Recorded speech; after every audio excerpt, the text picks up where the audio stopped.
नमस्कार साथियों, स्वागत है आप सभी का कौशिक जीएस एकेडमी पर। आप सभी जुड़े हैं एक नए अपडेट के साथ। अपडेट है इस बार बांग्लादेशियों का।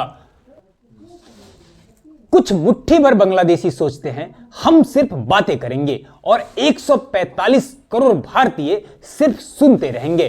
खैर कोई नहीं, बाप बेटे का रिश्ता ही कुछ ऐसा ही होता है। बेटे को लगता है कि वह अब बाप के बराबर हो गया है, बाप उसे सीरियसली लेंगे।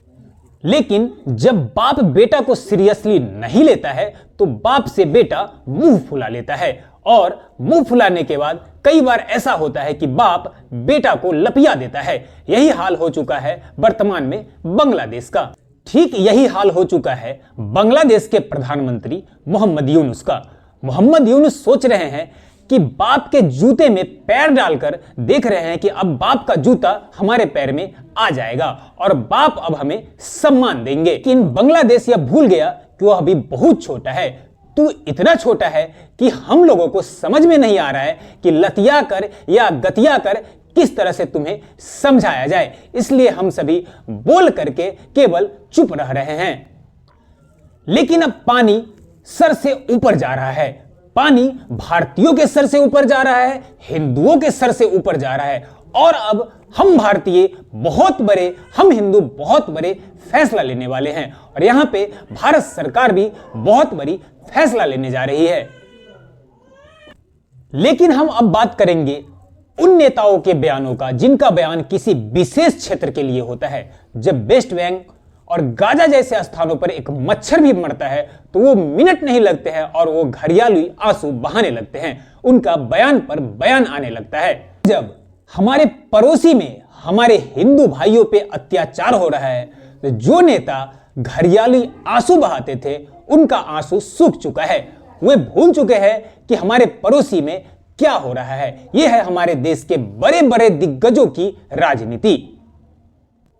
और मुझे लगता है कि वर्तमान में भारत सरकार केवल इसलिए शांत है कि वे भी देखना चाहते हैं कि जो लोग, जो नेता बड़े बड़े घड़ियाली आंसू बहाते थे, पड़ोसी, वो कहते थे कि पड़ोसी में कर दो।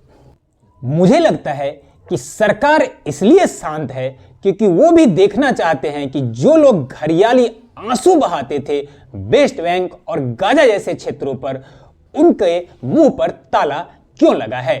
लेकिन सरकार का मानना है कि वो तो बहुत पहले से कहते थे कि भारत के पड़ोसी देश बांग्लादेश और पाकिस्तान जैसे देशों में अल्पसंख्यकों के साथ, हिंदुओं के साथ बहुत पहले से अत्याचार हो रहा है। लेकिन इन पर बड़े बड़े दिग्गज और बड़े बड़े नेताओं का कभी बयान नहीं आया। हद तो तब हो गई जब बांग्लादेश के एक नेता कहता है कि भारत अगर हमसे चटगांव मांगता है तो हम भारत से बिहार और उड़ीसा ले लेंगे। अरे बांग्लादेश, ये मुंगेरी लाल के हसीन सपने देखना छोड़ दे। मतलब साफ है कि एक भिखारी पहले से पश्चिम में पाकिस्तान बैठा था, अब पूरब में भी एक भिखारी कटोरा लेकर बैठ गया है। कि बांग्लादेश के किसी नेता ने ऐसा क्यों कहा। अब हमें चलना होगा इतिहास के झरोखों में। हम बात करते हैं बंगाल विभाजन का।